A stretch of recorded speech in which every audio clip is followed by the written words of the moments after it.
À moi, mes errances. Évoquons un enfant qui parlait le joual. Il est le membre d'une fratrie américaine dans l'entre-deux-guerres. Il est un enfant anonyme jusqu'à la révélation du jazz bebop. Il fait montre d'une mémoire formidable, vite remarquée par ses professeurs.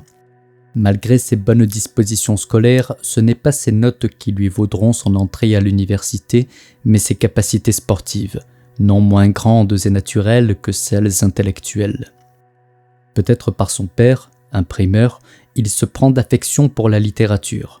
Dans ses jeunes années, il donne naissance au Dr Sax, jonction de son amour pour la musique et la littérature. Sa carrière prometteuse de sportif est arrêtée en plein élan par une fracture du tibia lors d'un match. De là s'ensuit une longue période de convalescence qu'il mettra à profit en s'adonnant pleinement à son amour des lettres, où il fera d'innombrables lectures, s'enrichissant à chaque fois d'un monde qu'il connaît encore assez peu, mais pour lequel il a déjà une grande curiosité. Une fois remis de sa fracture, Kerouac renonce tacitement à ses ambitions athlétiques. Bien que ses performances continueront de marquer les esprits en bien des occasions, le jeune homme est alors attiré par son amour artistique et s'y adonne corps et âme.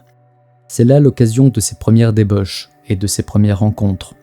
Assez tôt, il se met en ménage.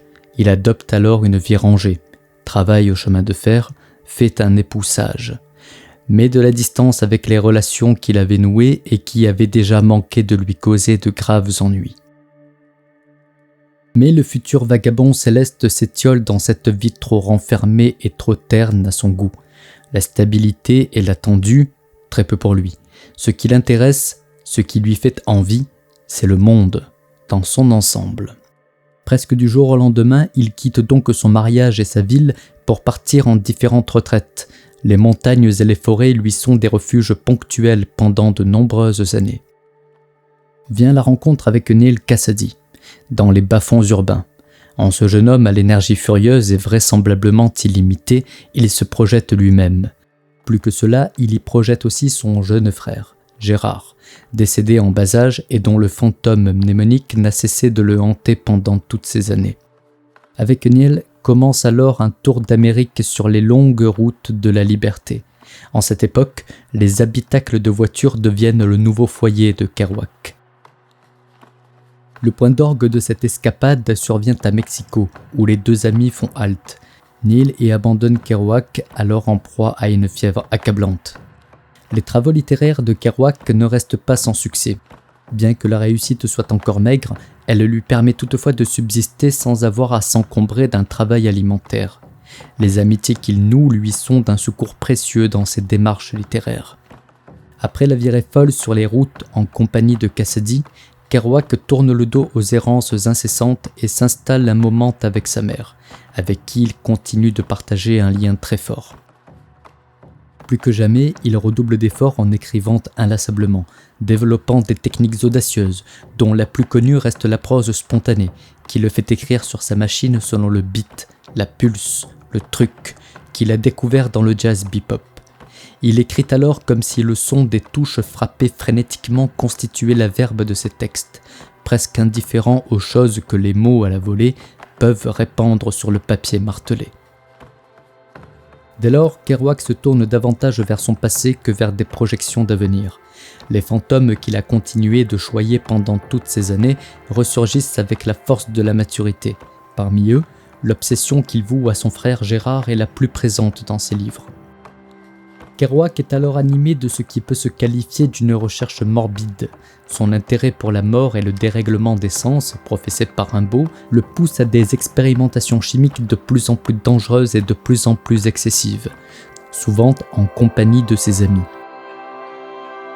À cet égard, un peu avant son premier mariage, on peut mentionner son emprisonnement pour avoir participé à la dissimulation du corps d'un homme tué par un de ses amis. Sur ce point, la plupart des représentations font de Kerouac une âme pervertie par des excentriques tels que Neal Cassady. Au regard de ce qu'il en dit lui-même dans ses ouvrages, Kerouac est bien plus l'instigateur et l'excitateur des folies furieuses de ses amis qu'il n'en est la victime. Peut-être y voit-il un moyen, en les projetant sur d'autres que lui, d'exorciser les démons qui agitent ses pensées propres. Quoi qu'il en soit, plus le temps avance et plus Kerouac se tourne vers la mort, fixe son attention dessus. C'est que les défunts ne manquent pas dans son parcours. Outre le suicide d'une de ses amies quand il était adolescent et la mort de son frère, dont il a déjà été fait mention, la perte de son père lui cause aussi un choc dont il peinera à se remettre malgré les ans.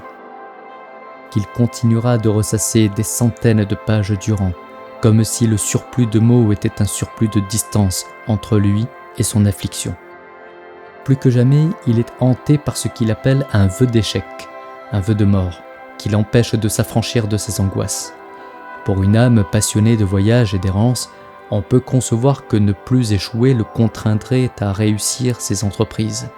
Pour lui, sans doute, l'idée d'arriver au terme du voyage, de réussir, impliquerait la fin du voyage. Échouer continuellement l'oblige à ne pas cesser le mouvement du voyage.